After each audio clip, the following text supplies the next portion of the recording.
Hey, Legionnaires and Stargirl fans, this is The Flash coming at you, just jumping in before the show gets started tonight or today or whenever you're listening to it. Just wanted to warn you guys, this is a Facebook Live presentation that we did on Thursday, so it's not going to sound like our normal podcast, not going to have the normal audio quality. You're going to hear a lot of mistakes and a lot of stuff. I did try to edit a lot of it out to kind of cut it down and trim it down, get rid of all the senseless chatter that we're doing as we're trying to stream the show live, but just want to let you guys know it's not going to be a normal show, so hopefully you still enjoy it, and we'll get right to it now. During a trip through time, the Legends were forced to land the Waverider in Blue Valley, Nebraska, where they discovered a young superhero. Yes! About to take flight. That's cool. Who are you? I'm Stargirl.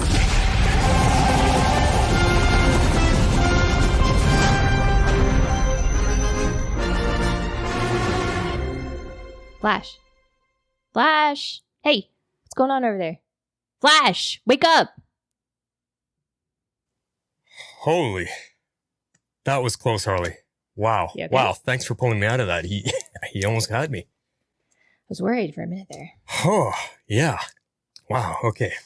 Gotta shake that off. And now, here are your hosts, the fleet-footed Flash and his hammer-swinging partner, Harley Quinn. Hello, Legionnaires, and welcome back to Tomorrow's Legends. We are covering the first season of Stargirl, and we are on episode 12, Stars and Stripe Part 1. I am a bit scrambled, the Flash.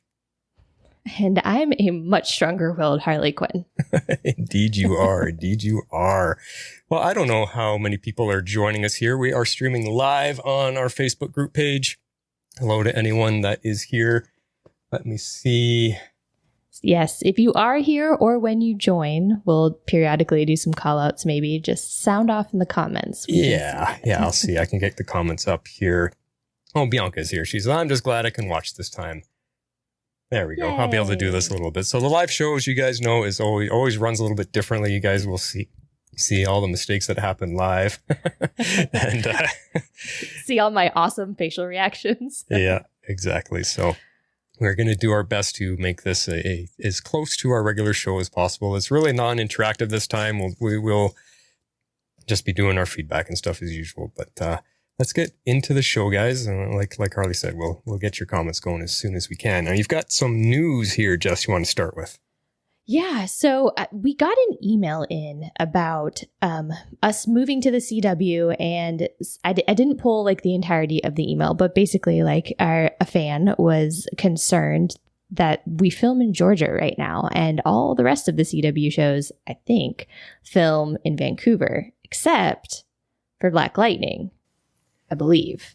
So okay. I just kind of wanted to bring this back up because we've touched on it a little bit before, that we're worried about Stargirl moving to the CW because we're worried about impacts to budget and how it's just going to affect the show like overall.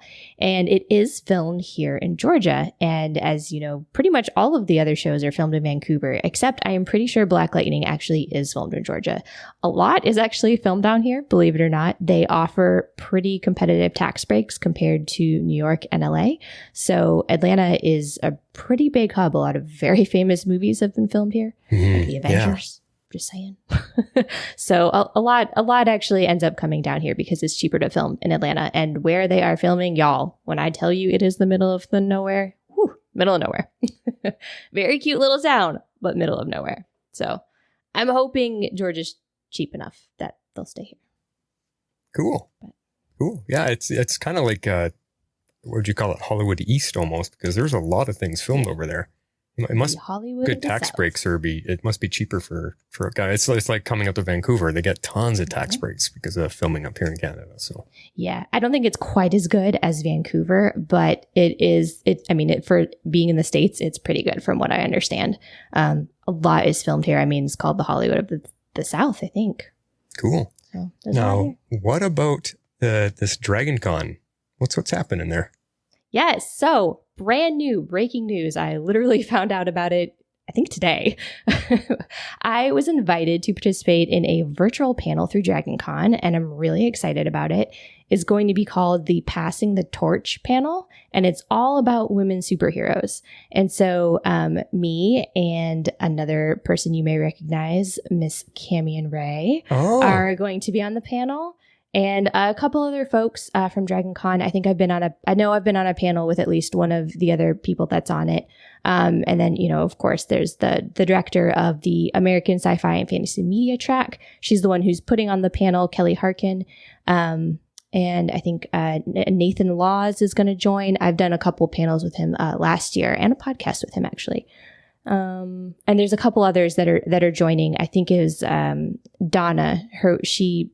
If you've been on that group, you'll recognize the name. She kind of had the whole idea and I think brought it up to Kelly. So I'm pretty excited about it. It's going to be this Sunday. For those of you listening in the future, that is August 9th, 2020. So if you're not listening now, you missed it, but it'll be at 8 p.m. Eastern. And I posted a link in our Facebook group. They're going to do it live on StreamYard just like we do. So it'll be pretty cool. So if you follow the link, I don't know if you have to be a member of the group or if because I shared the link, you can get access to the broadcast. I'm not exactly sure how that works. Right. So hopefully if you click the link, you can just join it. So, well, that sounds like a lot of fun. Yeah. So get some exposure for our podcast, talk some legends, female superheroes, some Stargirl. I'm pretty excited. Yeah. Well, I'm excited for you, but also for the fact that our show will get out there because you get to promote it just a little bit. So.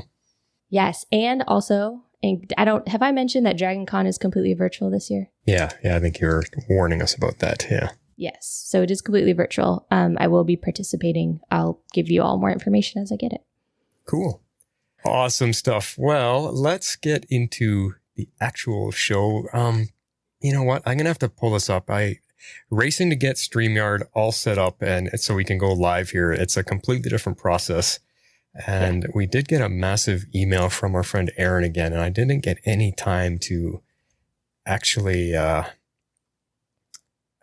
break it down and get some points from. So maybe I can pull it up here and let's see if we can go down down to the bottom of it here. So she says she's with Patty. I can totally see a Brainwave versus Icicle match coming up if we don't get one in the finale. To quote Sky High, Pat is hero support, not a sidekick, and they are heroic already, so no need for him to become heroic, Lisa, as he already is. She supports Kevin's call for Justin's helmet not to look like a bullet. She got some Star Wars hate in here. Rise of Skywalker was crap. It's definitely the worst movie of the series. I'm with Carrie and Jess again. The Last Jedi is not that bad. Luke isn't great, but the film isn't that bad. It's better than Rise of Skywalker for sure. Again, we are not friends here. I liked all the new ones. Yeah. Icicle's grandparents are definitely at the top of the bad parent list. Here's her ranking. I thought this part would be fun. Number 1, Brainwave because he killed his son because he was working for the heroes. Good call. Number 2, Ito because he experimented on Cindy. Number 3, grandparents Icicle because they helped their kid commit and cover up murder and support him breaking up a loving couple. Number 4, Yolanda's parents because they treat her like she's nothing now. Which we haven't seen Yolanda's parents in quite a few episodes. We haven't. And same with Beth's. Wondering about. Yeah, I know. I'm like, did they just not care that their kids disappeared? Yeah, crazy. Number 5, I'm actually going to tie Rick's uncle and Sam because while Rick's uncle did step in to watch him, whereas Sam hasn't been a part of Courtney's life, Sam only emotionally harmed Courtney, whereas we know Rick's uncle emotionally and physically abused him. Both have taken things that mean something to the kids also and sold them, so they're kind of equally bad, and it's hard for me to really pick who's worse than who as they've been bad in different ways, but kind of on the same level versus them compared to the other parents. I know some would argue they're worse than Yolanda's parents by these actions, but at least they acknowledge Rick and Courtney exist. Yolanda's parents don't even see her anymore, and it feels, and if they do, it's to say she's a disappointment. So it makes you wonder why Yolanda even stays there apart from her brother being there and it being a place to stay. If we have to push it to these 3 are at least tied, then because, all these parental figures are bad. And our last one, number 6, Sportsmaster and Tigress, because yes, they put stress on Artemis, but they're not really that bad as parents that we've seen so far.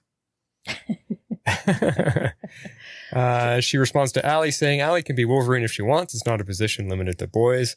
Yes, Logan is the first, but he's not the only version of Wolverine. It becomes more of a moniker than a solo person, and an example of solo being called yourself Professor because of Xavier. Her picking X-23, though, is interesting, given she's also a Cindy fan, and I've seen a lot of people comparing Cindy to X-23. And DNA donor is perfect from Bianca. She was just agreeing with that. Yes, that's hilarious. Yes. Yeah, I mean, she's got tons more to say. I just wanted to skim through that real quick and at least respond to the other stuff. So thanks, Aaron. Again, I apologize. I did not have enough time to get to all of it today to really include all your other thoughts, but I will forward it on to Harley and she can take a look at it too. Yay, thanks. Okay, ratings and impressions. Ratings and impressions. All right. I am going to give this 9.0 Marvel crossovers. Or I guess I should say unintentional Marvel crossovers. This episode, it really moved things along, and it didn't end on as much of a cliffhanger as I actually kind of thought that it would. Like, yes, it ended on a cliffhanger, but I feel like things could have been like so much worse. Like someone's about to die so much worse. So I enjoyed overall like the fast pace. They kind of kept the unexpected coming, and I liked that a lot. There's a lot of little twists throughout the episode. One thing that was kind of mind bending, but we'll get there when we get there. But I also thought that the fact that the reprogramming only affects the adults kind of was a convenient plot point. So I did not get down a point for that. I'm not going to lie, because it was pretty convenient. I mean, I like it, but it's, pretty convenient. Anyways, I'm really looking forward to next week. I think this set things up nicely. It had enough action. It kept things moving. Overall, very well done. And I can't wait to see how they end it. Yeah, for sure. Before I go into my rating, we've got a couple comments that have been popping in here. Bianca says, I really enjoyed your banter. Is she talking at the beginning of the show that we just did? I don't know. I think so. She also says hi. Talking. Yeah. Abby is here as well. She says here, but multitasking. Welcome, Abby. Good to see you on here. Carrie is with us. Hey, heroes. Hey, Gary. Buddy old pal, and what else Abby is throwing in? A lot of things filmed in Atlanta, Walking Dead, some parts of the Marvel movies, Stranger Things, etc. Yeah, you guys are a hot hub right now. Yes, a lot films down here. And Carrie's last comment, Aaron and I became best friends. Who's he referring to? I think Aaron, like long email Aaron. Oh, okay. Okay, sorry, it's just different spelling. She spells it Aaron. Yeah. Cool. Awesome. My rating, I'm equal with you. 9 levels of dread I felt coming along. Oh man, right from the get-go, with the timer counting down, you could hear it as the show goes through its opening intro and well into the next scenes. That sets your heart pumping. This first part of the finale really gave me an overwhelming sense of dread that I knew something bad was coming. It was built and built and built up like a good movie, with ominous music adding to the atmosphere. And then to pull in another Star Wars vibe, it was much like what Empire Strikes Back did. The bad guys have the upper hand going into the big final battle. Good job, Stargirl. Good job. Yeah, I agree. I think we both liked it quite well. Yeah. All right, talking points. So let's get into this episode. Where do you want to go first with this first of our finale? Like that's crazy. Two-part finale. I wonder if it originally was a 2-hour one that they decided where's going to be the best point to break it, or did they actually film it as 2 parts and know they're going to do this as 2 parts? I have no idea.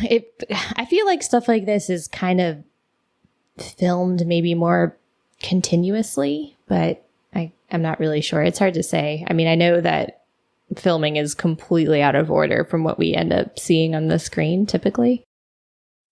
My limited knowledge, but yeah, I don't know. I feel like it probably would have been one block of filming. It would be if I had to put money on it. But before we move on, hold on. I'm going to try to keep all these comments. So Bianca, she thinks Green Beverly lives not too far from her. Cool. She's right. You both live in Michigan. Ah, awesome. Uh-oh. Poor Abby here. Oh man, I have a feeling my opinions are going to be in the minority this week. Oh, well, we're going to have to wait until we get the feedback to find out. It's okay. Cool. You got Bianca on your side. Safe space. Okay, Project New America. Let's start there. That's what you got first up here. I do. Yeah. These are going to go completely chronological because I don't know how else to tackle this. But all right, to start with, we get a whole lot of exposition right here in the beginning to explain to us exactly what's going to happen if we hadn't pieced it together, which for the most part, we kind of already pieced this all together, right? But they packaged it up in case you weren't following along. And they're going to use Brainwave to reprogram half of the US so that they think like them. They fight for them if they need to. And apparently, they're planning to secede from the rest of the US, which would mean establishing their own borders, becoming a sovereign state. So I thought that was very interesting that their own goal was literally New America, like a separate country from the rest of America. So it's an impressive plan for sure. I mean, and a smart one. I mean, why fight with everyone when you can make them work for you? Why you can just enslave them all without actually enslaving them. You just program their minds to think like you and agree with you, but you're not really enslaving them in the most known sense or common sense of the word enslaving. And then, establish your own country. I mean, that's not a bad outcome of this plan. Who can say they did that?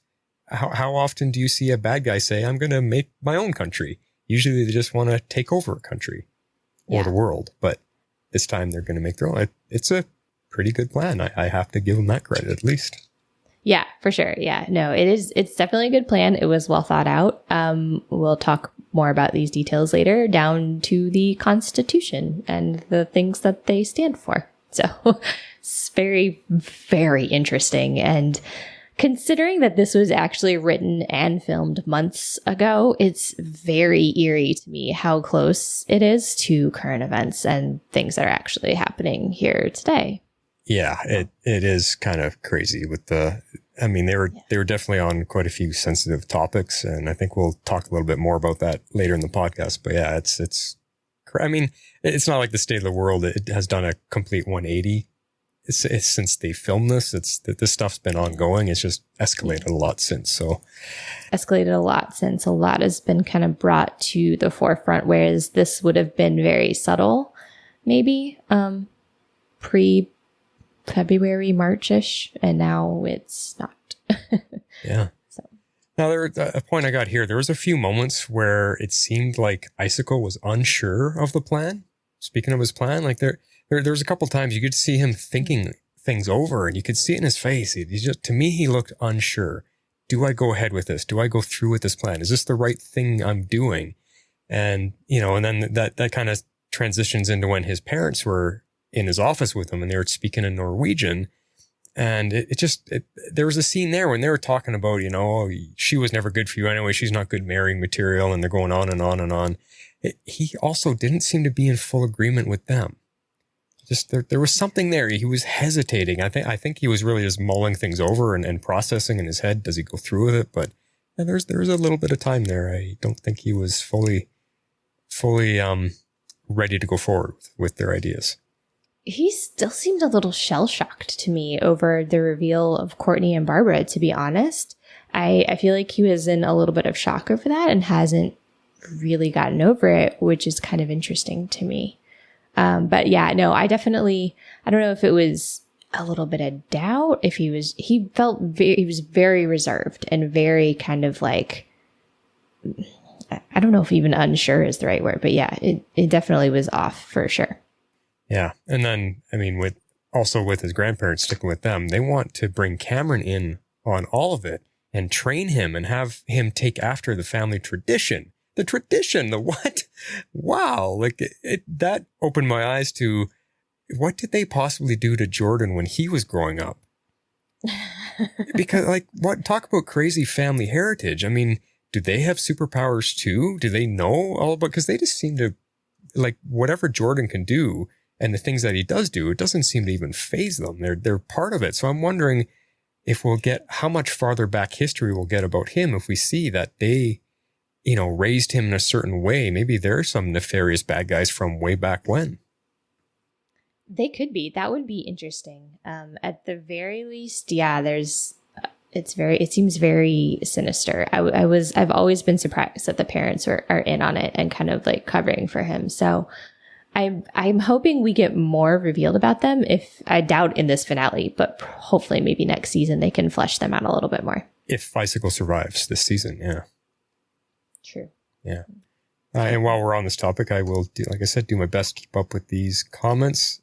Bianca throws in Project New America. The manifesto was a big surprise. Yeah. Like it is a big plan, but I think it's probably one of the smartest villain plans that I've seen in a while. So yeah, that's true. That's a good plan. All right. So we're going to go a bit back to the beginning here. I've called this section hashtag Team Whitmore and hashtag Team Dugan. So we're gonna break out the fights. Let's just start with Sportsmaster and Pat, because wow, was Pat losing hard, like really hard, until Mike kind of comes to his rescue and he gets in the final shot, but I don't think he was going to walk out of there alive. If Sportsmaster really had his way. I don't know. You see, I am pretty damn sure Sportsmaster on this TV show has super strength, at least some. He was tossing around Pat like he was a doll. And that punch that we seen, it sent Pat flying across the garage. That is not normal. No strong human being can do that. I don't care how big you are. And he's not that big a guy. He sent Pat flying. There is some super strength in there. It's definitely not normal. I mean, the show is probably, the show has liberty to write what it wants. And I think they've given Sportsmaster some strength. And I felt bad for Pat because he was definitely having his ass handed to him on a tool cart. Usually you say on a silver platter, but for him on a tool cart, he had no chance at all until Sportsmaster was distracted. Yeah, no, 100%. I was thinking the same thing about him and Tigress a little bit. I feel like they're slightly enhanced, and I wonder if it has something to do with Dr. Ito, because the way she kind of like flips around and like bounces off walls, she chases down Barbara. I mean, that is not something a normal human being can do. It's not human, no. There's enhanced is a good word, and I'll touch on that again in a sec for sure. Yeah, cool. So I mentioned this briefly before, but wow, the way Mike, he takes the drill and just like goes like straight into the dude's back. I mean, I feel like he should have at least gone through a kidney or something. Like, I don't feel like dude should have been walking away from that. See, and I'll add to not only super strength or enhanced abilities, he is also somewhat invulnerable because that drill didn't even phase him. He just said, ouch, and he spun around. And it didn't slow him down. It didn't stop him. There was no after effects other than a bit of a sore back later. He's definitely got something going on. And I was curious. So I looked him up again because some of our feedbackers said, no, he's got no powers. He's just really good at sports stuff. Well, it's definitely showing that he is beyond just being highly skilled. So when I looked him up in the comics, he never has powers. He is just a highly trained sports guy. And he uses tech and gadgets. Like he uses explosive pucks and different things like that. Yeah. But I think even the cartoons showed him to be a little bit more accentuated, when he was on Justice League and stuff. I think he had a little bit of power in there as well. But what I wanted to come back to is I'm thinking Steve Rogers, Captain America. Mm-hmm. Still human, but enhanced. I mean, Steve Rogers is highly enhanced. So I think they have not quite that much, but something along those lines where they're a lesser version of Captain America with just enhanced everything, speed, strength, flexibility, whatever, and being somewhat invulnerable as well, because he proves that. I mean, a drill in the back should take anyone down, if not kill them. And he just said, ouch, like, no big deal. Yeah, like he kind of just like punched him or something. You know what I mean? Yeah, I'm with you. That's kind of exactly. And so is Bianca as well.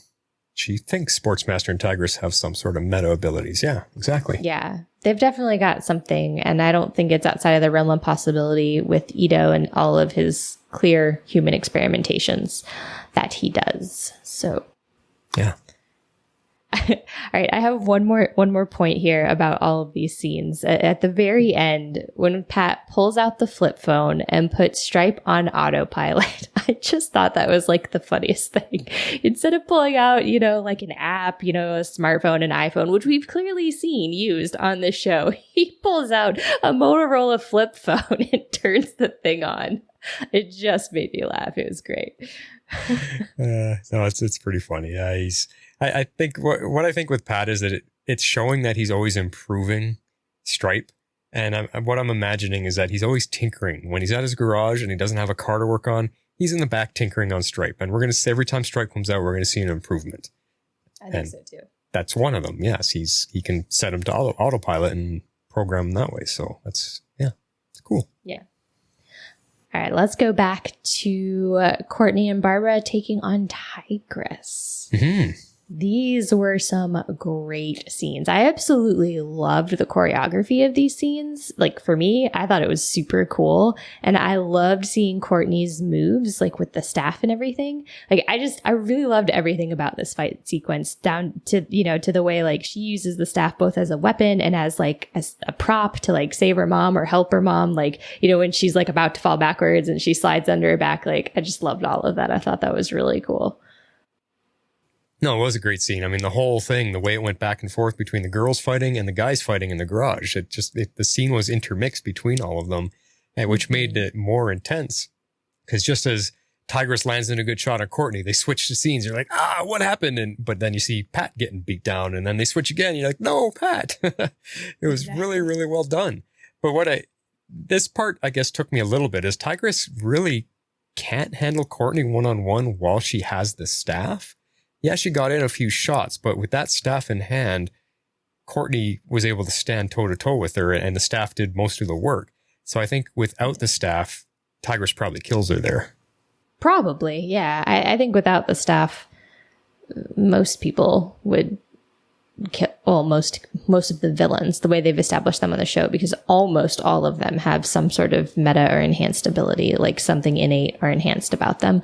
So yeah, I think without the staff, I mean, she's just a 15-year-old girl. I mean, she's a great gymnast and she's got some decent ability, like in hand-to-hand fighting somehow. I'm not really sure how she came by that, but I'll go with it for the sake of the show. I mean, but yeah, without the staff, there's no way. No, she can't for sure. Now, what I liked at the end of that whole fight is that there was actually a little moment between Barbara and her where Courtney was like, oh my God, I'm sorry. That was dangerous. I know. And Barbara was like, no, that was awesome. Like she was really proud of her. So that was cool. Yeah, that was a very cool way for Barbara to kind of, I guess, be introduced officially to what she does. So I liked that it kind of happened that way and that she was like, oh my God, that's awesome. It was cool. Totally. All right, so these scenes kind of happen a little out of order, but because they're so short, I'm just going to combine them all into one. So I really want to talk about Principal Bowen right now, because I think these were probably some of the more shocking scenes for me this episode, actually.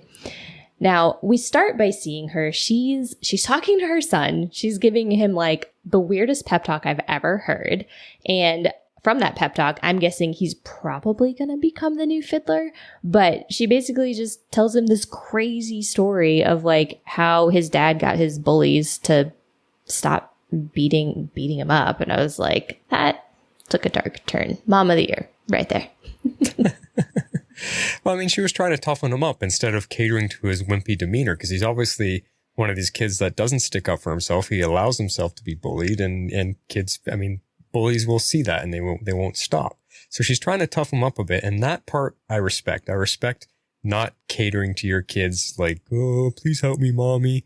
No, toughen them up a little bit. Help them learn to defend themselves, stick up for themselves, because that's going to do your kid a lot better down the road in life than letting them get walked over like that. So I respect her for that. But it's funny. Like, I see where you're coming from. Will he become the next fiddler? Well, now that she's dead, very possible. Exactly. But he still has to toughen up. But when she was saying that story, he looked over at his big tuba, and he's not going to become the fiddler. He's going to become the tuber. But that is a bad joke. I feel like there's something about that specific fiddle, because they definitely, after she dies, they showcased that for sure. Yeah. Well, it was on display on the stand too when she was talking to him. So it's like, yeah. So how many times is it passed from the dad to the mom and now to the kid? Yeah. Maybe the fiddlers, you guys are just a dying breed. How about stop playing the fiddle? I guess stop playing the fiddle or stop pissing off your partners. Like, that's kind of why I didn't see this coming. The ISA, they're just killing each other. Like, they're not making it too hard for the new JSA at all. Like, they're taking each other out. It's crazy. There's so much killing. It doesn't matter who. It doesn't seem to matter who. If you're useless, you die. If you're in the way, you die. If you don't take orders properly, you die. It's just crazy. And at the same time, you die. Yeah. At the same time, that's how you run a criminal organization. There is no second chances. You listen and you do what you're told or you're dead. And I mean, that's what a good mafia does. That's what a good, that's the way you do it. So it's kind of funny. I mean, we're losing care on a TV show. It's crazy because within 13 episodes, we should do a count by our finale between this week and next week. Let's do a count. How many characters have died on this show in 13 episodes? More than have died on Legends ever. Just throwing that out there. Oh, man. Crazy. Okay. You don't have any other, there really is nothing else to talk about Principal Bowen. You ready to move on? No. Yeah. I mean, she was in and out real quick this episode. Yep. Wasn't expecting her to die. Now she's gone. So, yep. All right. New fiddler. Here we come. All right. So the next piece, I found this quite interesting when Dr. King actually confronts Cindy and ends up blaming her for the fact that he kills his own son. Interesting development. Also, by the way, ISA doesn't want you. You're worthless. So it's like, that was harsh. Not that he's warm and fuzzy. He killed his own son. But he's kind of, we've heard this before, that she's kind of a failed experiment. I think a couple of the ISA have referred to her that way. And so it's kind of a harsh reality. So I'm wondering if this is setting her up to join Team Stargirl. I don't know. She's a pretty murderous, cold-hearted person herself, but the ISA doesn't want her, so I don't know where that leaves her. Well, he was nasty to her, and her dad doesn't even care, which lends credibility to what Brainwave was saying, because we saw Dragon King just kind of look over and whatever, walked away. He doesn't care. He doesn't care about her, so it lends credibility to that she is just a failed experiment. But that was definitely running through my head too, probably through a lot of people's heads, that she's going to join the good guys. Oh my God. But after I thought that, then they kind of pulled me away from that a bit, because even after everything that she just heard from Brainwave, she still said, "Why are we fighting? Just let me out so I can help you."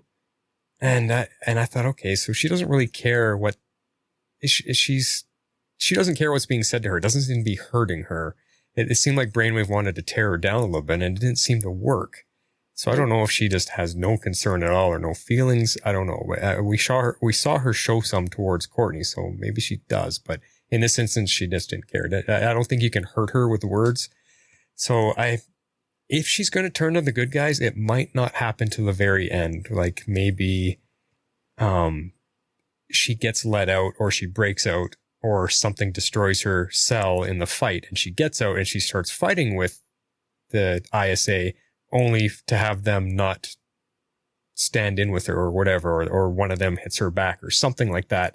I have a feeling if she's going to change, there's going to be one final something that makes her like, oh, okay, I really am useless to you guys.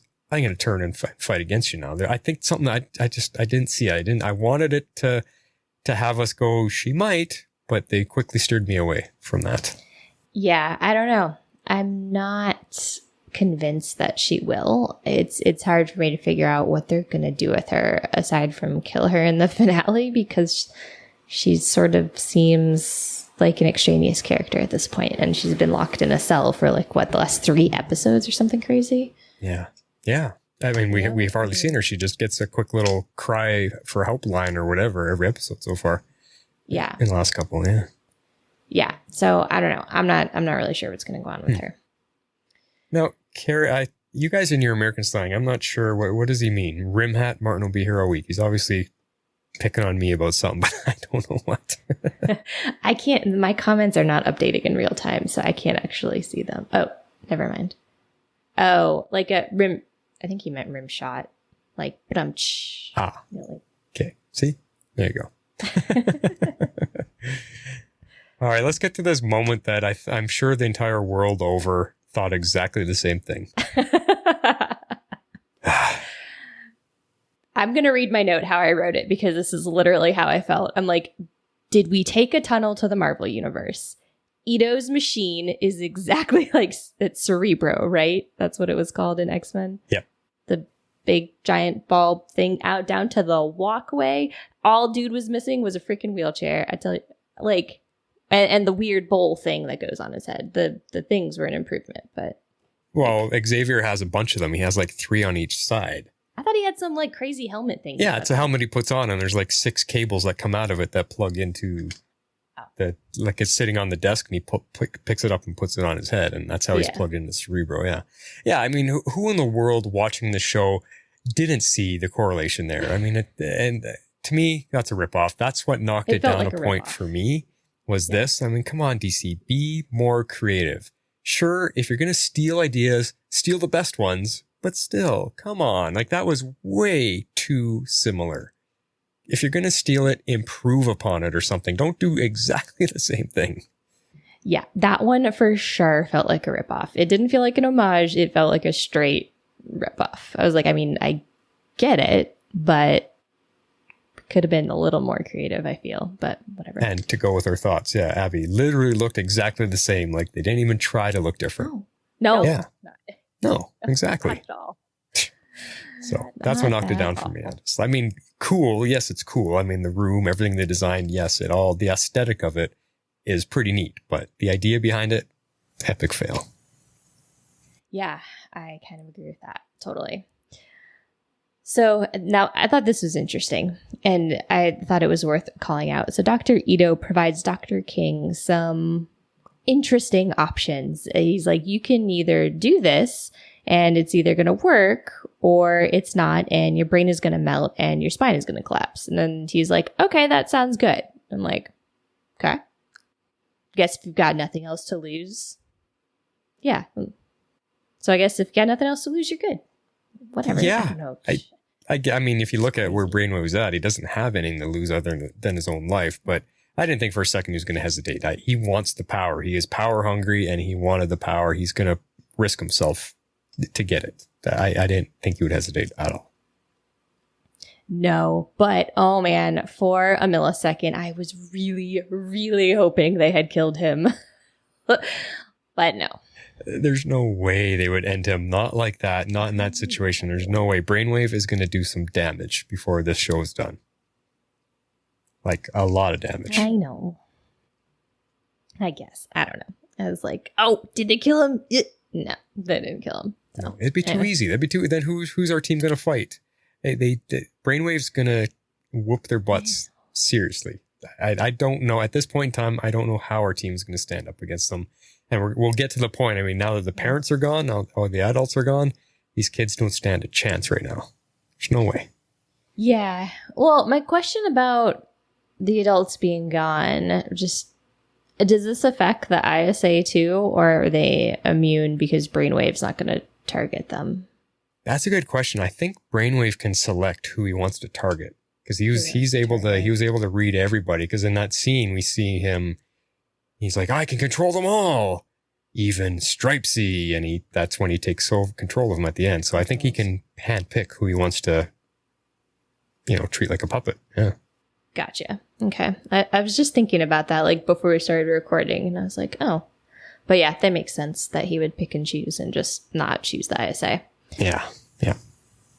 All right. So our next major plot point is all of the JSA kind of meeting up in their hideaway cabin in the woods. I thought that was kind of interesting, but I was kind of curious where this scene was filmed, because there are tons of properties like this all over North Georgia, like giant cabins. They're gorgeous. I mean, people fix them up just for people to rent, and that's like exactly what it looked like to me. So I thought that was pretty cool, and now I'm curious where they filmed it.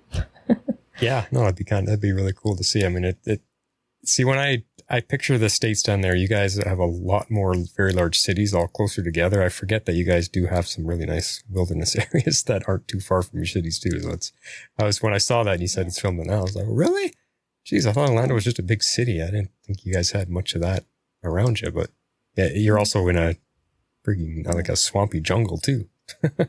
I mean, Atlanta is a big city, but I live on the outskirts, and then if you go about an hour north of me, there's a lot of mountains, a lot of big, pretty lakes.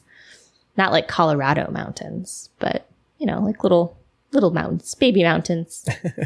And I realized it just sounded dumb. I basically did what all Americans do. Like, Canada, I thought you guys always live in the snow and live in igloos. Like that used to be a long running joke, right? I just reversed in it. The icy tundra. Yeah. I just did the reverse of that.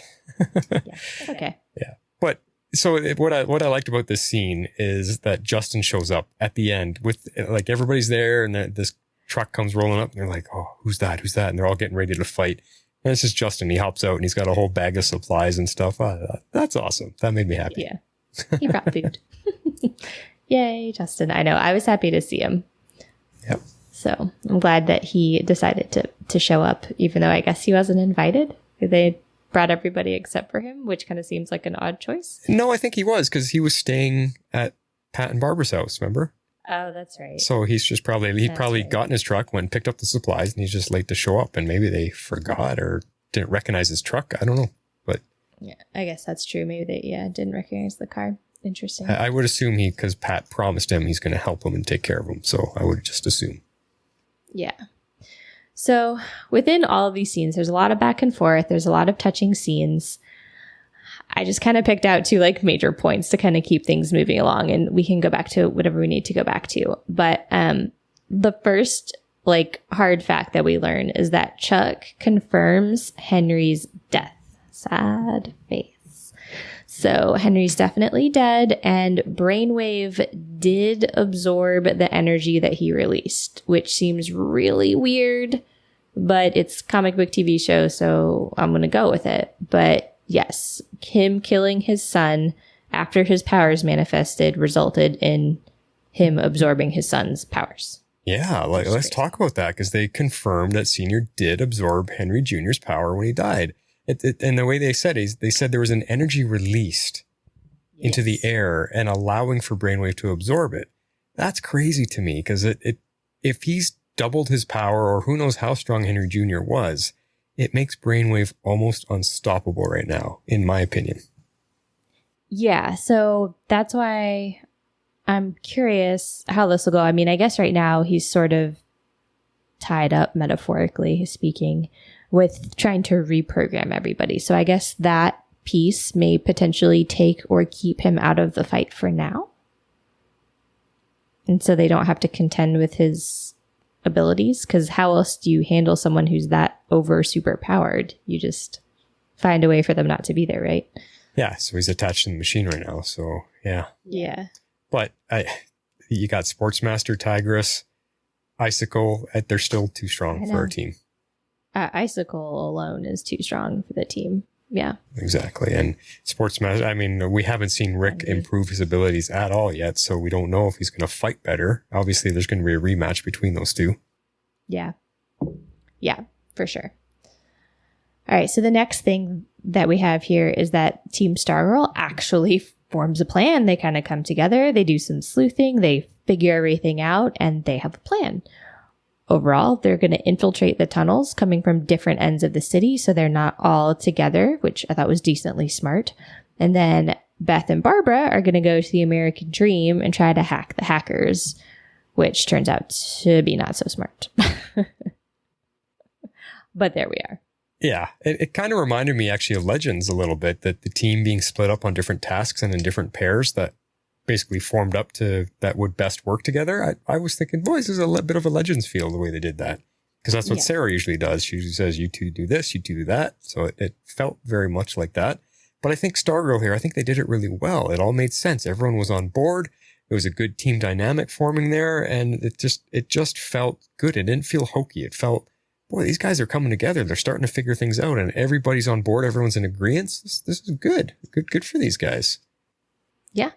I mean, yeah, they finally came together as a team, which is something we haven't seen all season. So Yeah. progress, I would say. Okay. Progress.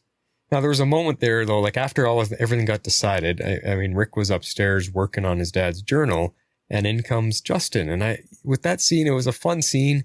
I had a feeling that Justin was going to solve his journal for her right there. And then, dang it. I think we all did. Yeah. Yeah. I know I did. It was a setup. Yeah. They definitely caught us on a few things like that this episode. For sure. Let's move on to the next funny. There's a couple funny moments here, and I really like this one too. Did you? Okay. I wasn't sure if you were going to get this reference or not, but I absolutely loved that Barbara's password was New Kids on the Block. I thought it was amazing. It was the funniest moment of the show for me. And yes, of course, I get the reference. I was in high school when New Kids... But you're a dude, so I don't know. I thought it was more of a girl's thing, but... Yeah, but it doesn't mean I'm not going to know about them. I had to listen to all the girls drooling over them. Fair. Fair. You know, and being bugged. Why can't I dance like the New Kids? Because I can't. Yeah. Oh, that's so funny. But yeah, it was a funny moment for sure. It was hilarious. And Beth's like, what? Who? I was like, oh no. I feel so old. Okay, moving on. Team questions their own motives. I thought this was hilarious, and I was actually a little bit surprised. I thought it was kind of clever writing and a very interesting twist. Not gonna lie, New America actually sounds pretty decent, minus, the whole killing 25 million people part. That's a little bit of a downer, and forcing people to accept your agenda without a choice. That's also a little bit of a downer, but the ideals actually sounded pretty darn good. So I don't know. I loved that they did that and just made them like question their own motives. It wasn't very subtle, but even at this point, I can't really argue with the bad guy's plan. It's all for world peace, getting rid of racism, getting rid of inequality, and all those other super hot political agenda topics that are running rampant in our world right now. True, there will be consequences to the plan, but let me pose you this. Hasn't every single scientific and medical advancement that helps the world come at a cost first? Every single time whether it's experimenting or figuring whatever, there's always been a cost to something that's going to come forward. And you see it come up in so many movies and TV shows that, we have to kill these 3 to save these 10,000 or whatever. But in real life, it happens constantly. There's a lot that goes on behind the scenes that we don't know about. There's a cost to get what you want. And I'm almost on board with it. I mean, the team was almost on board with it. They got almost won over before, like you said, they realized that 25 million have to be sacrificed to get that world peace. But yeah, I don't know. I mean, 25 million people to save however many billion are in the world. I know they're starting with the United States, but I'm sure they have plans to go bigger. But even the States, you guys have 370 million people or something. 25 million that could possibly sacrifice to get that peace. I don't know. I have to say, I might actually consider it myself, because you look at the world right now with what we're dealing with all this COVID. Why don't we just get rid of all the stupid people? Because there's way too many of them right now. We could save 25 million stupid people, and yeah, let's do that. Oh, goodness. But it's a rabbit hole we shouldn't go down right now. Yeah, probably not. But the point is that the plan doesn't sound that bad.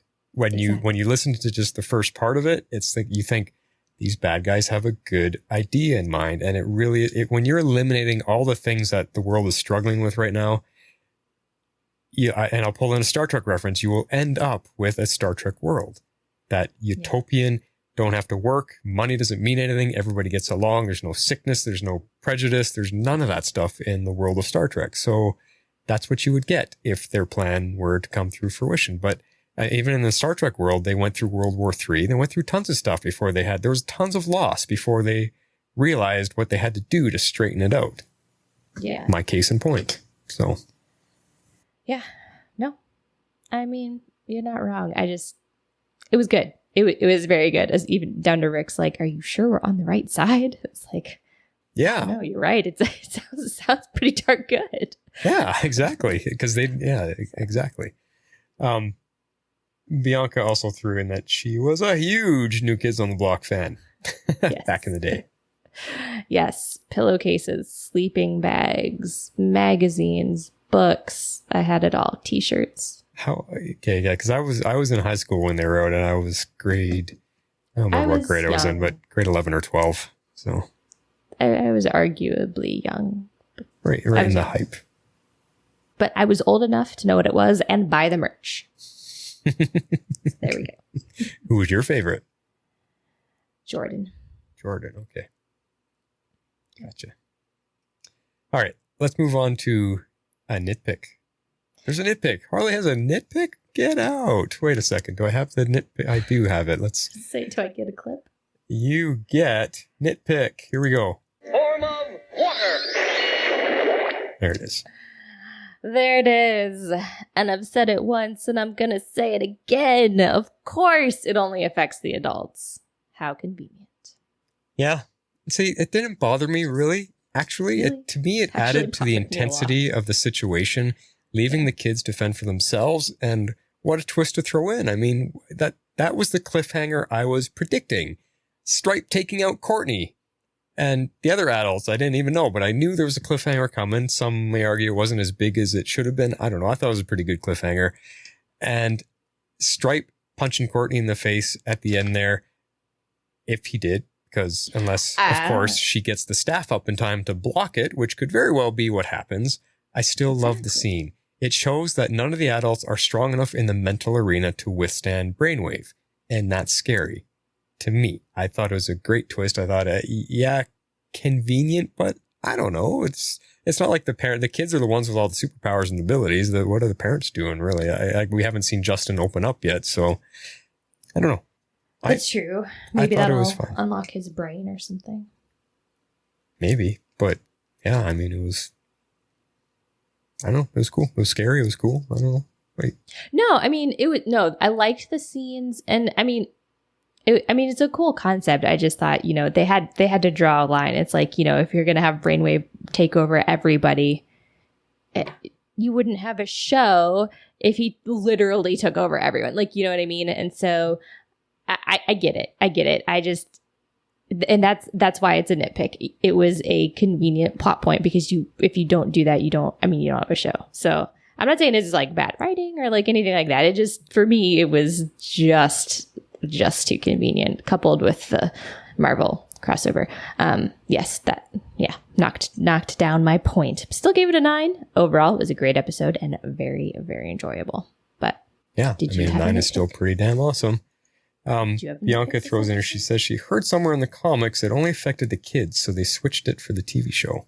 Oh, interesting. Oh, so take over the kids. Interesting. That makes more sense. See, so you had your nitpick. I had mine. My one was much smaller. It was when Stargirl and S.T.R.I.P.E were on their way to the tunnels. Why the hell was she running all the way down the street for like 2 kilometers when she can just fly on the staff?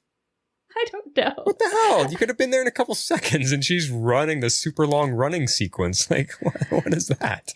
I thought it was a cool shot. It was a cool shot. Yes. Probably a drone shot, but it was cool. Yeah. And they wouldn't have been able to shoot that with her on the staff. Just saying. I don't know. Still, she doesn't need to run. I understand. But to get that type of shot, there's no way they could do that. But anyways, it was good. It was good. All right. Well, let's get to that very ending moment. Yes. Now, I actually liked this bit. This is where I thought it was yet another nice twist because the broadcast, quote unquote, starts at 30 minutes, not wait till the countdown timer gets down to 0, which is what we're used to. We're used to being like, oh, okay, time on the clock. We have until the clock ends to fix the problem. No, they actually started at 30 minutes and 30 minutes was when his transformation is going to be complete, which is a slightly different take than the typical, like clock timer countdown. So I kind of liked that their plan or their expectations, I guess, were not correct. They were expecting it to, start at 0, not for it to start at 30 and be complete at 0. So I like that it upped the stakes a little bit. You still have the timer, but, I think that's going to add intensity to the second half. That was a big twist. And I loved it because it totally. It surprised us, the viewers, as much as it surprised, I think, the characters on the show. And I just thought, wow, way to go, writers. I mean, just way to go. That is what you throw into a season finale, a twist like that, which just upped the ante of everything that's on the line right now. And it was fantastic. Just great writing. The Stargirl team has got it going on right now. They got it together. I know. I hope they keep the writing team together for the transition over the CW, because it's really good. They're really good. And I really like it.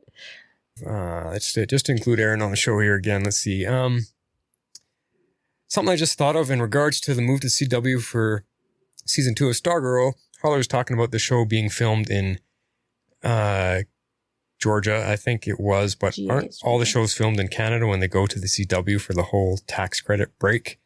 Yeah, this is the email I was referring to in the video. Yeah, so yeah, you already touched on some of this, so yeah. Yeah, I didn't pull it back up to read it verbatim, but yeah, that's what I was trying to respond back to. Okay, so yeah, so she doesn't think it'll be, she's just wondering if it'll change because, you know, will Stargirl be moved to Canada and stuff? We don't know. I mean, I guess we'll have to wait for all those kind of details, but yeah. Yeah. All right, let's get to our favorite scenes because we are at the end. I wondered how fast we were going to get through this because, we're doing better than normal. Yeah, as crazy an episode as it was, it really wasn't anything super deep to talk about. So, favorite scenes we need. Shape out an eagle! All right, so favorite scenes. For those of you that are watching, we still got a few in here with us. You're in for a treat. Oh, wait a second. Let's first respond. Carrie says, to be honest, it's the adults who need a lobotomy. You're not wrong. Yes, all these horrible parents. And then Abby, that's what I thought too, Martin. She could have hitched a ride on S.T.R.I.P.E too, but poor girl has to run. Yeah, because she's flown on the back of S.T.R.I.P.E as well. You're right, Abby. I'm going to go with their saving effects for not that scene. To kick it off, I'm going to start with mine because how surprised is everyone that I'm actually picking a scene with Beth in it. And it's the one we talked about when she has Barbara's password and it's New Kids on the Block and Barbara tries to explain it before Chuck steps in. I actually really laughed at that. I thought it was funny. The humor was spot on. So that is my clip that we're going to play. Do you think you can access the system from here? We're going to try. Okay, the password is New Kids on the Block. What's that mean? It's just random words. New Kids on the Block is an American boy band who enjoyed success in the late 1980s and early 1990s and have sold more than 80 million records worldwide. Okay, let's stay on mission, Chuck. We're in. Hey, guys, can you hear me? Stay on mission. Oh, she's like, okay. Those are just words. Just. All right. What is your favorite scene for this one? We both went for funny. There was a whole heck of a lot of serious in here, and we went funny. My favorite scene was Rick explaining the journal to Justin and asking if he has ideas. His answer was classic. Are you reading, my lad? It's my dad's journal. Oh.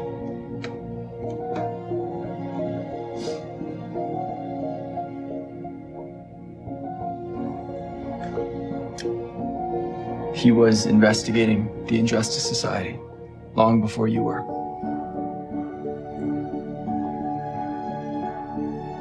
They killed him. And my mom. Sent Solomon Grundy after her. And I think that that's because my dad found out exactly what they were doing in Blue Valley. And I'm betting that that secret is in here. But it's all written in some kind of code. I do love a good puzzle. Yeah. The equation on the last page is the key. But I'm missing a number. You see that? That's all I need.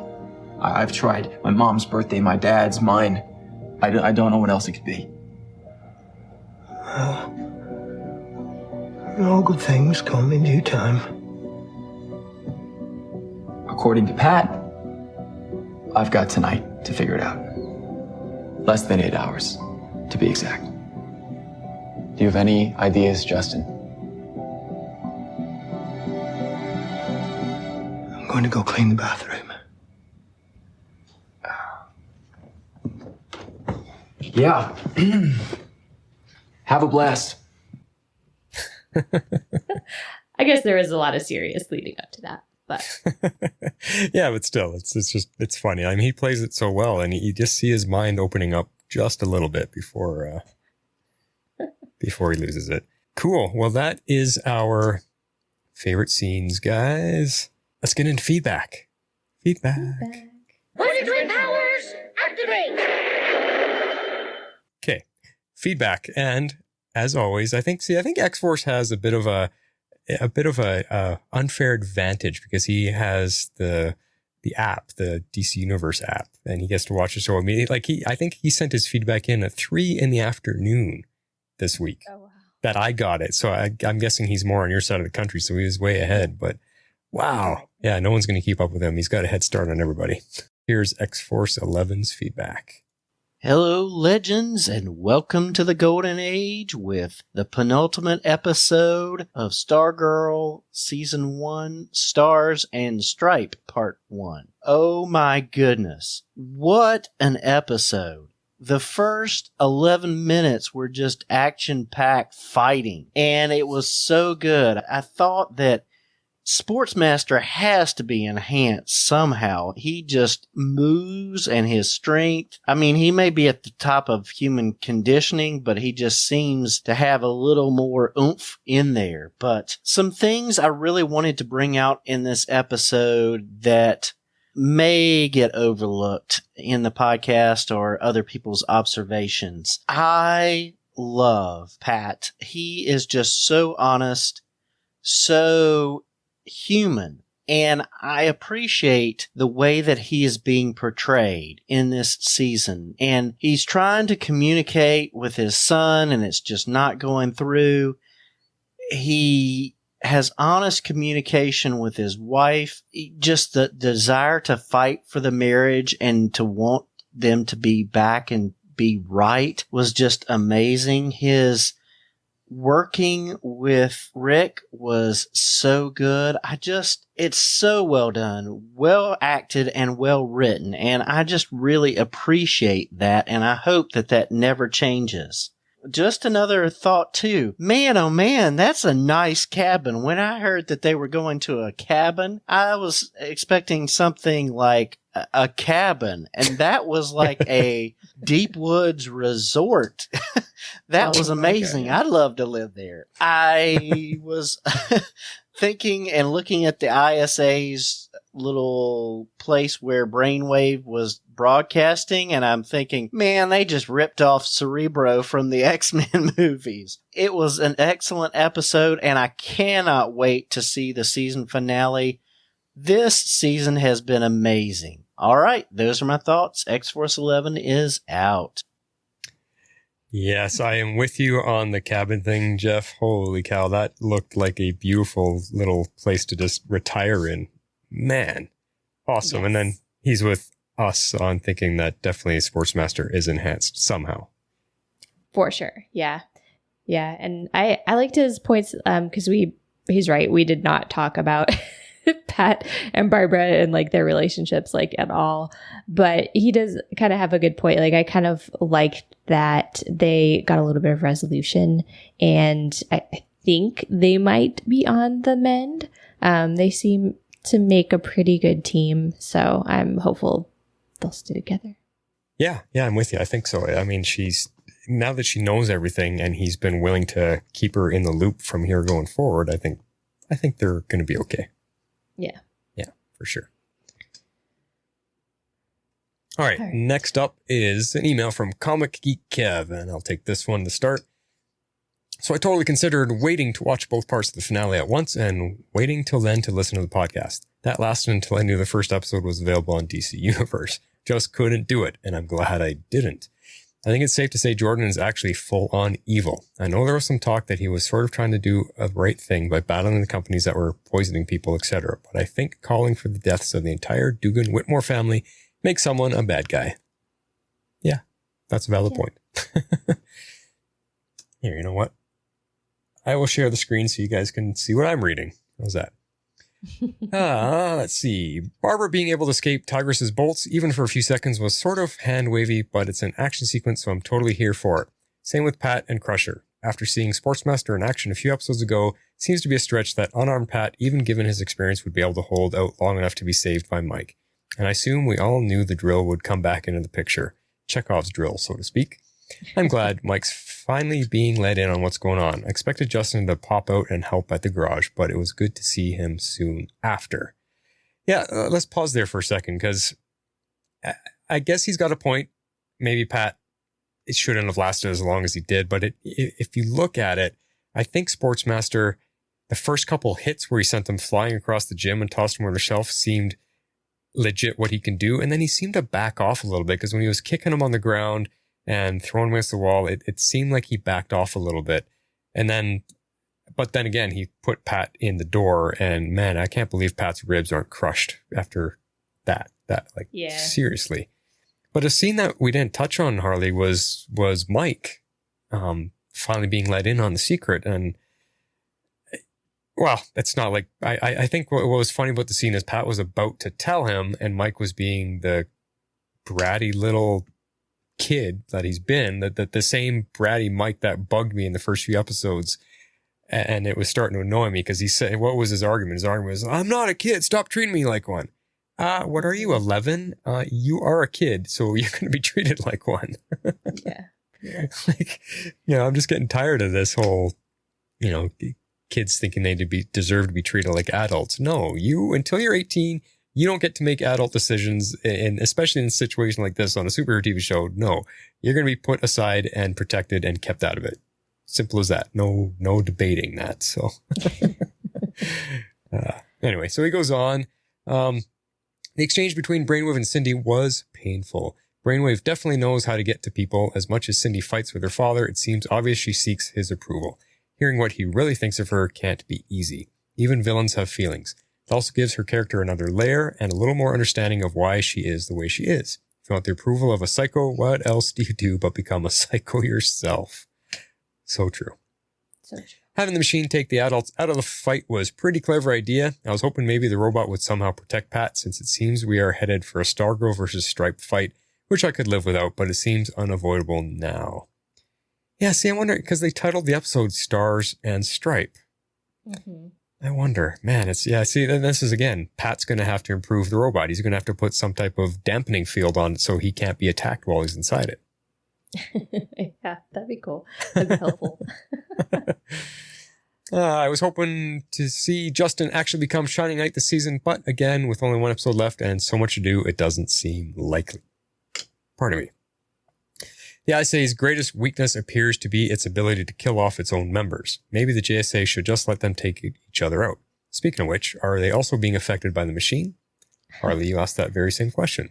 I did. We only saw the good guys being controlled, and one would assume they would be among the 25% whose minds would shut down, although Pat apparently already took a swipe at Courtney. Apparently.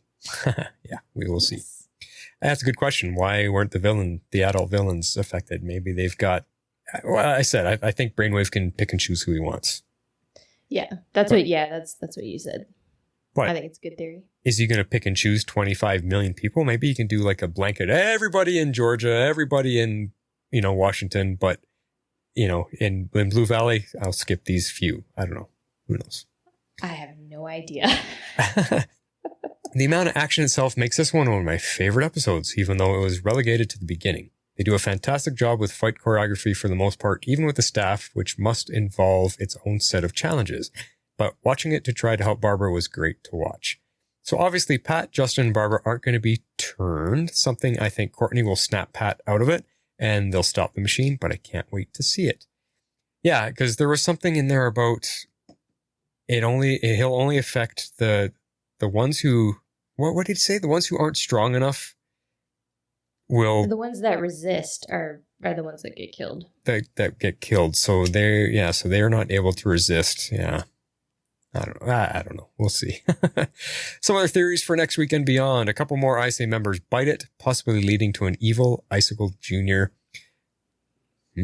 Yeah, man, can you imagine? I have a funny feeling they might turn Cameron evil if something happens to his dad. I know. That'd be a great way to go, but... A lot of people are talking about it.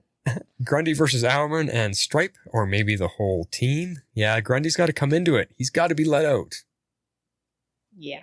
You know, and kick. I'm pretty sure we'll see him. Kick Hourman's butt like really handedly. I have a feeling this is going to be Empire Strikes Back. We're going to end this season with our team losing big time.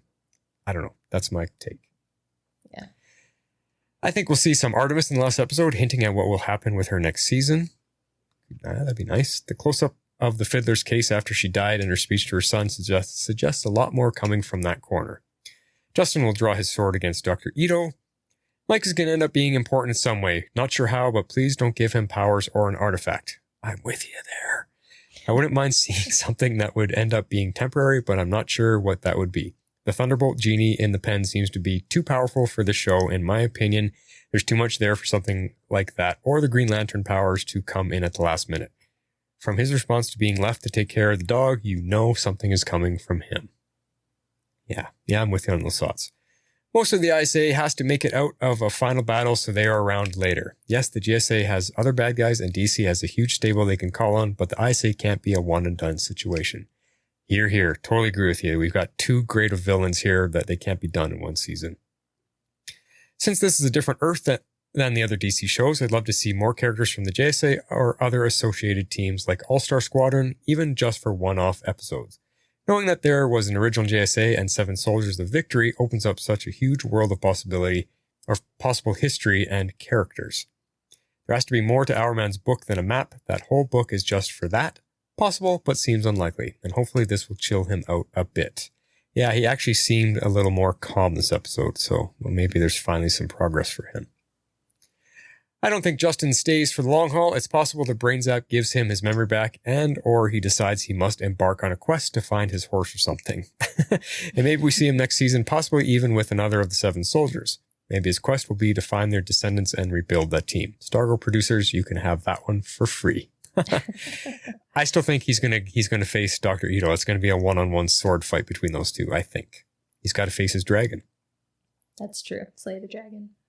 Unfortunately, I foresee a drop in effects with the move to CW. Hopefully, the writers stay and the choreography remains intact. Arrow had it, Stargirl can too. The writing really makes the show what it is, and it would be a shame if the quality dropped. I love the other DC shows, but they don't match the show in the writing. I agree. Pat will continue to be a stand-up guy. Yep.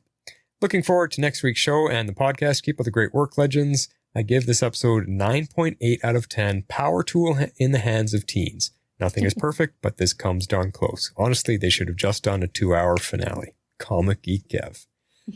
Yeah, excellent rating. Boy, that's our highest one, I think, so far. I think so.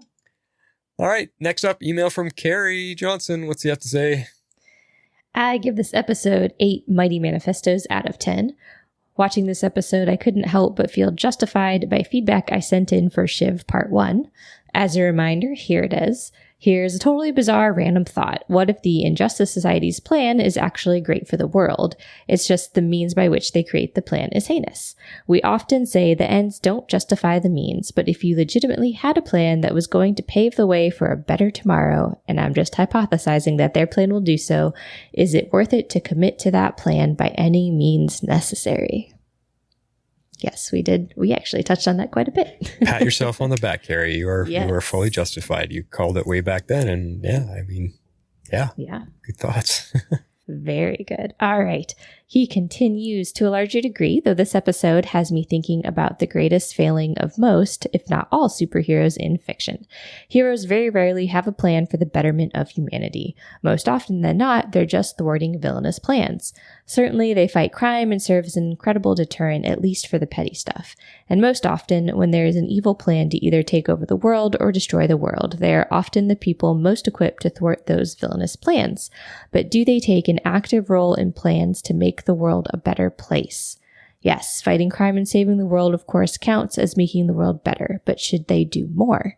The Injustice Society's manifesto wants to, among other things, combat global warming, embrace solar and wind power, eliminate discrimination over race, religion, and sexual orientation, and support universal health care.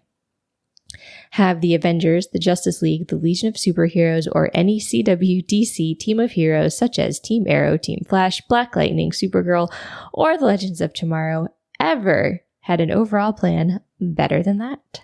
Sadly, the answer is no. I mean, good God, most of these shows take advantage of time travel and the greatest technology in any universe, but have they solved world hunger or cancer? Worse yet, none of these teams of superheroes has ever taken an active role in publicly advocating for any of those things. So, while hold on, I'm just going to interject there because he has got some amazing thoughts and some very strong, valid points, Carrie. You're really, you should be in politics or something. Yes, there we go.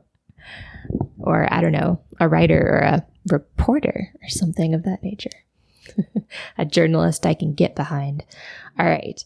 So while the means to the ISA's ends are certainly questionable, but probably not any more questionable than Oliver Queen's initial quest to start killing people on a list, there is no question that on its face, the ISA's goal is just. Of course, I say all this and we might find out next week that the manifesto is bogus and the ISA straight up wants to murder everyone. But just based on what we know right now, I gotta say we may have been rooting for the wrong folks all along. Very good points. I love it. Yeah. All right. Yeah. Do you want to say anything before I move on to No, that's what I mean. It's hard to argue with a lot of it. It really is. No, I don't want to argue with it. I mean, it's very well said and I don't have anything to add. Stray observations, queries, and nitpicks. Up until this episode, the show had done very little with the Fiddler or her son, so their screen time was odd in such an important episode, and her death lacked any feeling or emotion. I was surprised they killed her. I didn't care, but I was surprised. Yeah, but she had that one scene with the gambler when those two guys driving the delivery truck, they took over. Like that's the only scene she's really had. Not much, yeah. Of importance anyway, yeah. Yeah.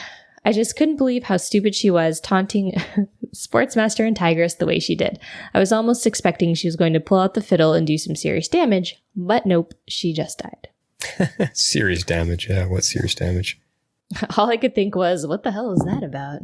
Yeah, I don't know. Mike Dugan was another head scratcher. While I've praised the writers in most of their choices, their treatment of Mike is criminal.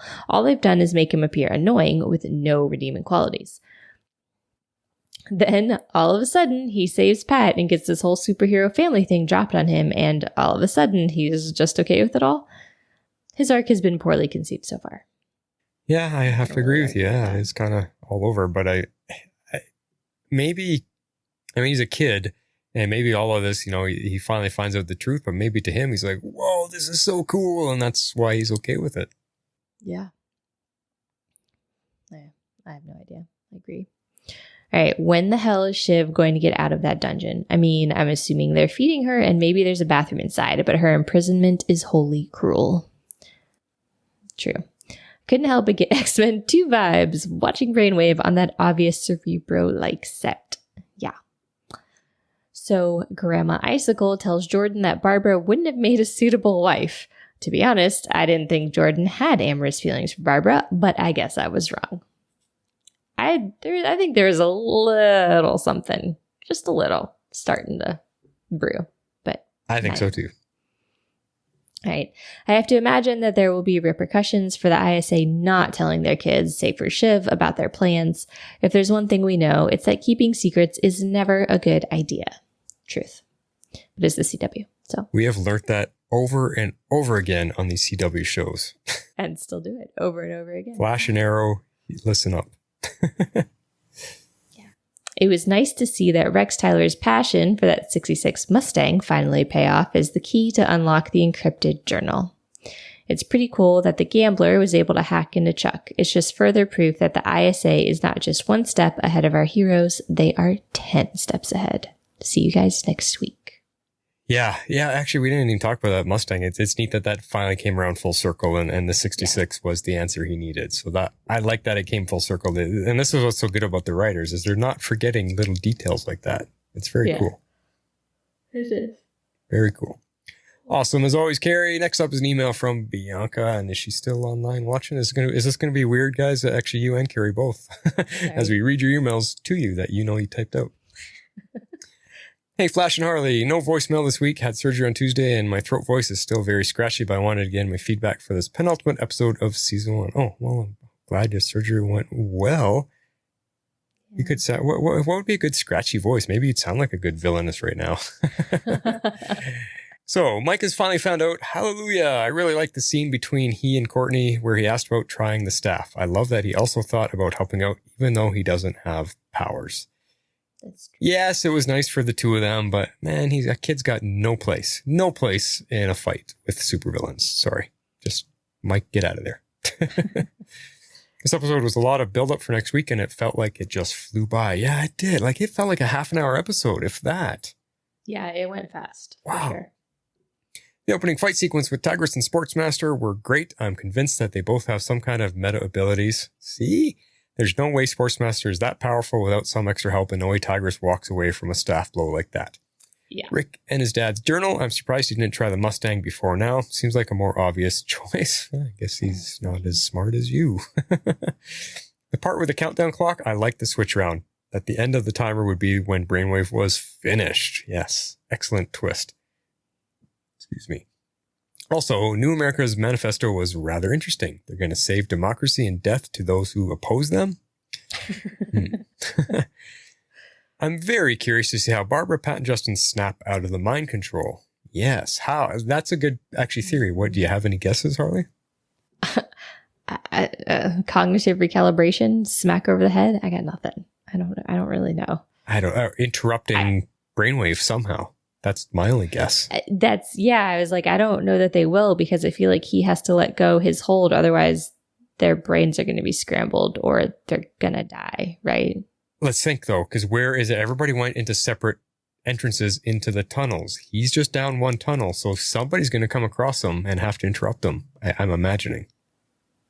Well, they're going to have to deal with Dr. Ito and his bazillion drones. True, but, I still think like they're all coming in at different entrances into the tunnels. So one of them might happen to come across that one and interrupt them enough. So I don't know. Well, they're all supposed to be meeting there, I think. That was the end goal, was that machine. So well, that's right, because Chuck, the goggles, had an entire map after deciphering Rick's book. We never talked about that. After deciphering the book, he was able to build a map of the entire facility, and they were able to know exactly where to go and what to do, which was very cool. And we have seen that before in quite a few movies, this whole, digital map of where they got to do it. It was even all the way back in Star Wars, but still. It was very cool. Yeah, it was cool. Yeah, that was part of what I was talking about with them, like making their plan. It was a good touch. I liked it. All right, so Bianca finishes off. My rating for this week is going to be in pencil and subject to change since it's just half of the story. 8.75/9. Until next week. Yeah, so is that out of 9 you're giving that, or are you wavering between 8.75 and a 9? I think she's wavering. Oh, I get it. Yeah. That's true. Until next week, Bianca. Awesome as always. Next up is, where is she? There she is. Dreamweaver. What does she have to say? Hey, Flash and Harley and fellow Legendaires. Was a bit too swamped with work to sit down and record properly this week, so I'm back to email. I may be in the minority this week, but I personally found this to be a bit of an underwhelming episode, especially after how emotional last week's was and the fact that this serves as the penultimate episode. The pacing throughout most of the episode after the Sportsmaster Tigress attack and until they all left for their tunnels felt too slow. The episode should have carried the inertia of the initial fight scene and the fact that they literally showed us a countdown, but I felt no sense of urgency. Oh, okay. Well, she was worried at the beginning, so I'm wondering where it lost it for you, Dreamweaver, because to me, the show started with the countdown and it lasted for a good 3 or 4 minutes. And then the music just throughout the episode, the music just kept slowly rising, just building with the heartbeat and the ominous dread that something is coming. I don't know. I felt maybe you didn't hear it. I don't know, but yeah. All the middle parts we didn't talk about are the parts she's talking about. Through the whole episode, I just felt the music built all the way up until it came to the very end. And, the the twist at the end. I don't know. That's okay. She didn't, It's not going to be a winner for everybody. All right. Yes, you need some of the slower talking scenes to offset the faster ones and for character moments. But even the dramatic scenes that were supposed to be tense, such as Brainwave and Dragon King testing the machine, were just paced so slowly. I feel as though that scene was a bit of a misstep anyway. It took away any sense of mystery or fear of their machine, that I feel should have been built up until the last few minutes of the episode, in conjunction with the reveal that the 30-minute mark started the reprogramming. That would have been a lot more menacing, in my opinion. Okay. I mean, she's into filmmaking. I trust her. She's got a good point there. She does. But let me rewind a bit as I skipped right to the end. Mike annoyed me pretty much right off the bat with that drill and not listening to Pat. Pat's trying to explain what he's wanted to know this whole time, and yet he's just straight up not paying attention. I mean, I know they're setting up the importance of the drill later, and they needed a way to get Mike out of the way for Sportsmaster and Pat to go one-on-one, but come on. There could have been a better way to write that. Yeah, he was at the peak of his annoyingness this episode. Yeah. But then, geez, Sportsmaster just threw Pat around like a rag doll and then got a drill to the back and just walked it off later. That's not human. And it took me this long, but I just put 2 and 2 together. Neil Hopkins, who plays Sportsmaster, played Liam Pace, Charlie's brother, on Lost. Oh. What? I knew he looked familiar. I thought he looked familiar too. You're right. But I kept forgetting to look it up until now. Wow. She's right. Yep. But I mean, he's in way better shape now than he was on Lost. He was a rock and roll druggie, just skinny and yeah. Wow. Wow. That's funny. I liked the scene when they all arrived at the cabin and everyone's reactions when Justin and the robot show up. And it seems Pat and Barbara's relationship is still a bit shaky. I wonder what they'll do with that moving forward. Yeah. Yeah. And what was with Fiddler's death? I know we didn't really spend much time with her character this season, and they're setting it up to focus on the children, but that was such a throwaway. The antagonizing seemed very unnecessary, especially since she was knowingly talking to 2 armed psychopaths. And the scene was set up where you could tell it was coming, and it just felt a bit awkward. The only thing I can think of is that it may set up for someone in the Whitmore Dugan household to be framed for the principal's murder since the body's in their house. Yeah. That's a good point. Good idea. Brainwave's brain and spine could have melted. Huh. Just another Tuesday for him, I guess. Rick finally cracked the code that I almost forgot existed, but it does subtly showcase that Rick was pretty impressive chemical and mechanical skills. One, that he taught himself how to do all the maintenance work on his dad's old car, and 2, the fact the code was comprised of all chemical equations and he was doing all the math to solve them by hand. I wish they had focused on that side of him more rather than always showing his anger. I liked the goggles, being able to create holograms and to see the map of the tunnels. That was neat. And Beth brought it up again when she wonders why the goggles don't work when she's in the tunnels, but she can communicate fine with them while she's outside the tunnels, even with everyone else underground. I have an inkling that it's not because of some sort of scrambling tech. I wonder if not all of the original JSA members are actually dead. Yeah, I think that the tunnels are obviously protected by something, whether it's technology or whatever, but I'm guessing electronics like the goggles probably just can't work while they're down there, but it's okay to get. Well, see, that doesn't make sense because then their communicators, whatever they're wearing in their ears, shouldn't work either. So I don't know. Maybe it's the goggle. Or the gambler was letting them through intentionally. Yeah, maybe. I don't know. The ISA's manifesto sounds like good stuff, like they say, but it's one of those situations where the ends don't justify the means. You and Carrie need to duke it out. Killing 25 million people and having the rest brainwashed isn't exactly peace. I guess I'm a bit confused about why multiple members of the ISA are backing this. My guess is it's just for the brainwashing and being in power part. I'd go with the being in power part myself. As a fair amount of them don't seem any bit interested in peace or order. Maybe there's going to be some mutiny afoot now that the brainwashing is in place. Or maybe the manifesto is BS. Yeah. Who knows? And really, the best part of the episode is the end, once the reprogramming broadcast goes live, because now it is truly up to all the kids, and they only have 30 minutes until the effects are permanent. So there just has to be urgency next episode. So I'm rating this 7 missed opportunities out of 10. Still looking forward to the finale, since I assume that's where we'll get all the crazy fight matchups and shocks. I was expecting a more fast-paced and emotional episode, and it didn't deliver for me. One last thing. I heard through the grapevine that you shouldn't stop watching the finale once the credits start to roll. Until next time, Dreamweaver. Ooh, is that for next week, I'm guessing she's meaning? Yeah, there must be a tag or something, a teaser for season 2, maybe. Okay, so she's responding to, I was saying, maybe I've been in the editing seat a bit too much, just felt slow, and I watched multiple times to see if it was just my first impression. You don't have to defend yourself against me. I was just throwing a counter to you is all. If it didn't work for you, it didn't work for you. You got a background like I do, and, maybe we just see different ways those scenes could have played up, but hey, that's okay.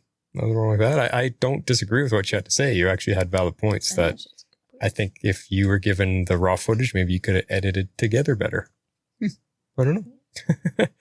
And then also, Bianca does say, yes, she's wavering on her score there. So that makes more sense. Yeah. Oh, and she's responding also to Abby. Maybe it'll flow better for you next week. Watch them back to back.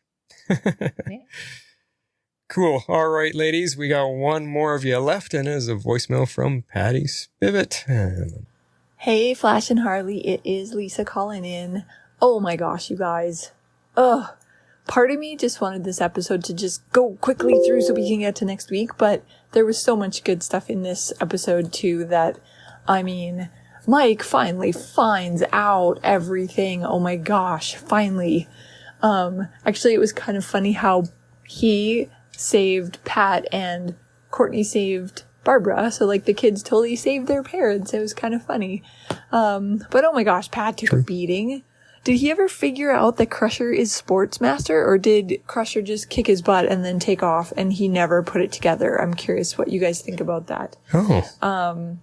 So I don't know. And Barbara, seeing how cool and capable Courtney is, it has to help her forgive Pat, especially after he was everyone that ever knew that I was the sidekick died. She has to forgive him. It's going to be totally fine, isn't it?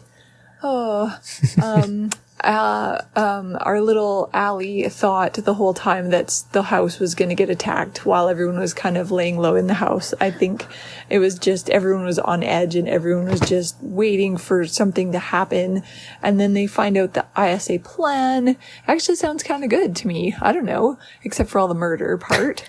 But yeah, they have definitely got their work cut out for them. And oh my gosh, then when the adults all started getting brainwashed, oh my gosh, the ending, I don't even know where this is going to go, because seriously, I don't feel like the kids have much of a chance against what they're up against, especially with the adults getting taken out. They needed Justin's help. They needed, Pat's help with S.T.R.I.P.E. It's just, I don't know what's going to happen.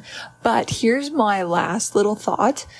They need to let Cindy out, because I think, honestly, she's hilarious. She's just so, her personality is funny and the way they've played her is funny. What happened to her in this episode? Oh my gosh, heartbreaking. Heartbreaking. Brainwave is mean, just so mean. And you could just see her heart kind of break. And she's got so much anger in her and so much defensiveness that maybe she didn't, show it. But I love how she stood up to him. But she's having her freak out moment in the little cell that she's in. That's gotta kind of sink in as she calms down. And my prediction is they let her out, or she finally gets out somehow, and she's going to go after Brainwave. She's going to I don't know if she's got it in her to become a good guy and be on the JSA's team, but I feel like she's definitely going to go after Brainwave in some capacity because he's just mean. Anyway, that's my thoughts. I hope I get this in time. But anyways, very much looking forward to next week. I'm actually going to be on holiday, so I don't know when I'm going to watch it, but We'll get her done, and then we'll convene at the next podcast. Talk to you guys soon. Yeah, Cindy helping the good guy. She actually came up with a good idea there that she gets out, or because of the battle that ensues, she gets broken out, and she goes after Brainwave, and she's the one that interrupts him during the machine, and it releases the parents. She's not meaning to do that. She's not doing it as a way to help the good guys out. She's doing it because she's Cindy and she wants revenge because of what Brainwave said. That's the type of reaction I would expect from her. She goes after him because she's just pissed at him. She doesn't care about helping the good guys, and she's the one who interrupts them. Yeah, I could see that. It's a good idea. Now, the other thing she posed was about Sportsmaster. Does Pat know that is Crusher? Has he made that connection? I feel like he has to have. They didn't like overtly make him say that he did, but dude's bouncing around a baseball bat. He's like, come on, man. Like, we know about your robot. Like, we know about all this. Like, he's got to have figured out he's in the ISA, and who else is that dude going to be but Sportsmaster? Yeah, I guess I just don't remember Pat seeing Sportsmaster yet. He's only seen Crusher. No, well, I don't know that he did, because he comes to save them at the very end when Sportsmaster and Tigress, when they're stealing the satellite codes and doing all of that. Okay, so it's possible he's made the connection by now. Yeah. Yeah, and he lists them and their like training thing that Courtney like totally takes over and like destroys. Sportsmaster was one of the characters, I'm pretty sure, that he had set up for them to take on and learn about or train against or something. Right. Yeah. So I think he's aware that Sportsmaster is there, and but I don't think he put two and two together until this episode, in my opinion. But. Okay, cool. Awesome voicemail as always. And Abby had one last thought here. She feels like it would. The show is about to ramp up and then ended. I might have to watch it back to back. I think I might watch it back to back anyway, just to get in the flow and getting in the rhythm. I think it would be a good idea. Yeah, the full effect. Yeah. That's a good idea. Awesome, everybody. That is all for our feedback. Excellent as always. So if you would like to get in feedback for our finale, this is what you got to do. If you would like to be part of the show, you can send in feedback to tomorrowslegends@gmail.com, spelled with one R. You can also reach us on Twitter at tomorrowslegends, also with one R. Join our Facebook page at facebook.com/groups/tomorrowslegends and become part of the community. Alrighty, that is it for us tonight. We did live, Harley. We went live. And we've had a few of you with us the entire night. I still see some numbers up there. Thanks, everybody, for joining us live. This is probably a lot longer, more drawn-out process watching us live, but hey, it's different. It's just fun. It's fun. I'm glad you guys were putting comments and letting us know you're there, so much appreciated. Yeah. No, it definitely took a little bit longer. The podcast released won't be nearly this long, I don't think. But it was probably it's going to be a normal length podcast, I think. Which is what now? 2 hours? No, we haven't even been live for 2 hours yet, so no. But yeah, it was fun for sure, Bianca. Close. We've had it. Cool. Well, I'm glad to hear it, guys. Again, just thanks for being with us. Thanks for spending your Thursday evenings with us. We just did this out of the blue tonight. I offered it up as an idea, and she said sure. So why not? Why not?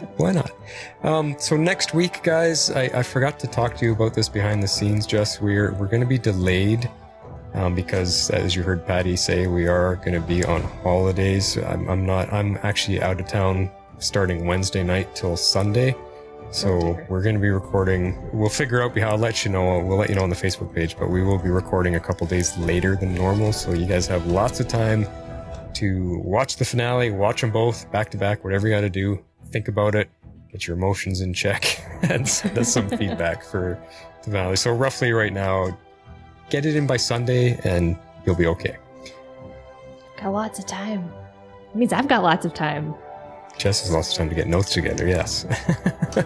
One last comment here. Let's see. Gary says, thanks for letting us see how the sausage gets made. Anytime. Oh, and look at Bianca. She's happy. Yay, extra time. Yeah. It was awesome, guys. A little bit more of a a little bit more of a train wreck than usual, I will say. Our beginning, we were not on our game. No, well, this live, I got way more I have to be in control of for this live show. So yeah, but awesome, guys. That is all we got for you tonight. Sign off, I guess. Got any last words, Jess? We just sign off. I'm looking forward to the finale. It's going to be great. Don't forget, come and check me out this Sunday. For those of you that are listening either tomorrow or live here, it's going to be fun. It's 8 p.m. Sunday, and the link is in our Facebook group. Cool. All right. Awesome, guys. Well, we'll see you. Everyone have a good weekend, and we'll see you guys in a week. I guess from a week from now, you hear from us, but yeah, I can't wait for the finale myself. I'm gritting my teeth and, sweaty palms, the whole thing. I don't know what's going to happen. And I like that. I like not having an idea. Yeah. What's going to happen on the show? I don't know. I like that feeling. I like going into it with no idea. That's awesome. It's going to be good. I don't know what's going to happen either, but it's going to be good. Yes. All right, guys. Well, thanks for being with us again. This is The Flash signing off. And this is Harley Quinn. I'm out.